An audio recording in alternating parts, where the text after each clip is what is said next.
नमस्कार जय जगन्नाथ मु गुगली आपण माने देखुछंती मोमो झियो। तो केमती अछंती आपण माने सब आशा करूछि आपण माने सब भगवान को दयारु भलरे थिबे आ सुस्थ रे थिबे। तो आज आम गोटे टॉपिक ऊपर डिस्कशन करबा जोटा कि हैला आपण माने थंबनेल देखि जानि सारि थिबे कि बेबी गर्ल हबार संकेत सब कौन मो सहित जहाँ भी सब घटी मु जहाँ भी सब एक्सपीरियंस करी मोर अनुभूतिटा मुझे आपण मानक जनइबी कि बेबी गर्ल हबार माने मो सहित सब कौन कौन सब होता जिते झील मो पेटे थिला माने आपण माने जमती जानी कि मो चैनल ना हो माने मो चैनल ना हूँ मोमो झील माने मोर आगु अलरेडी गोटे झीलटे अच्छी चलतु मुझे आज मोर अनुभूति जनइबी। तो आशा करुँच भिडियोटी आपण मानक निहाती भाव में पसंद आसो पसंद आसले चैनल को सब्सक्राइब करेंगे फैमिली और फ्रेंड्स मान सहित भिडियोटी को शेयर करेंगे आउ भिडियोटी केमती लगिला मते निहाती भाव में कमेंट सेक्शन में लिखिकी जनइबे आउ आपणकर जदि पुओ झियो होइचंती तार अनुभूति किछि आपणक पाखरे अछि ताहाले आपण मते निहाती भाव में शेयर करि परिबे। तो चलंतु स्टार्ट करबा आजिर भिडियो। तो प्रथम कथा है मोर फास्ट 3 मास बहुत ही बांती होता फास्ट 3 मास बहुत जोर से बांती होता 3 मास जाक माने मते एमती लागुला माने जेमती कि माने तरकारी हो कि जहाँ मसला मसली तो तार स्मेल बाजिले मते माने प्रबल जोर से स्मेल होता मतलब स्मेल बाजिला माने ही मते बांती लागुला। आउ तापरे सेकेंड गोटे कहबी कि फास्ट 3 मास परे तापरे सब किछि ठीक ठाक ही जाइथिला फास्ट 3 मास परे ठीक ठाक ही जिबा परे तापरे सेठू जेतेबेले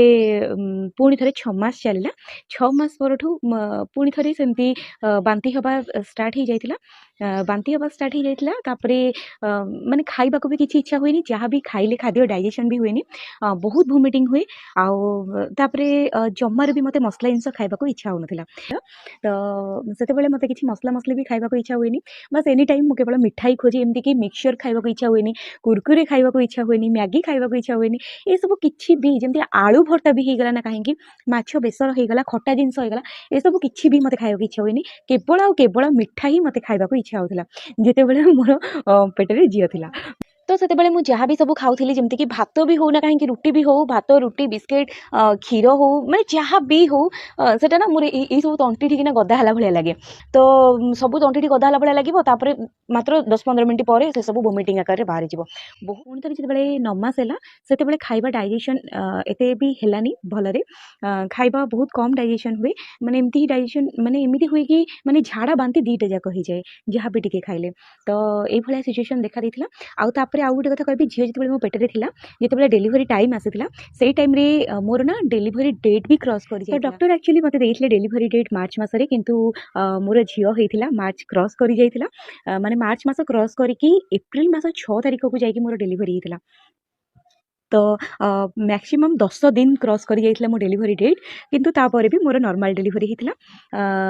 जेमती कि आपण माने गोटे कथा जानि थिबे कि anterior part posterior part baby कोठी रहिले बेबी बॉय हुए बेबी गर्ल हुए तो कहबा को गले झियो बेलकु प्लासेंटा जो थाए जो थरे माने नली देकी खाद्य पदार्थ जाए सब छुआ पाखकु तो सेई माने प्लासेंटा मोर झियो बेलकु पोस्टीरियर पार्ट रे थिला। तो आउ गोटे कथा है झील है टाइम ना मत खटा फटा कि लुणी फुणी जिनस खावाई टोटाली भी भल लगुन मु केवल मिठा जिनस ही खाऊली मिठा जिनस ही मोर डाइजेशन भी ठीक से होता आउ गोटे कथा है झील पेटे थिला टाइम रे बहुत थर मोर मुंड भी बुलाए प्राय टाइम मुंड बुलाए बांती हुए आउ बहुत लेजी लेजी लगे आउ बेबीर मुवमेंट जदि आपन पेटे झील थी ना ताहले गोटे जिनस आप लक्ष्य करेंगे कि बेबीर मुवमेंटा आपण को 2 मास ही जना पड़ जो झील थी से 2 मास जना पड़ जाता आ बहुत ही लेजी थी आउ लास्ट स्टेज को बेबीर मुवमेंट से बेसी जना पड़ानी किंतु तो आज ये आपण मानक जदि वीडियो भल लगी ताले चैनल को सब्सक्राइब करेंगे फैमिली फ्रेंड्स मान सहित शेयर करेंगे आपंकर एक्सपीरियंस कौन थी मतलब कमेंट सेक्शन में कमेंट कर निहाती भाव में जनइबे। तो बेबी गर्ल सिम्पटम तो आपने जानिले पुणी देखा गोटे नुआ वीडियो को नहीं से पर्यंत विदाय दिंतु रहिले नमस्कार जय जगन्नाथ।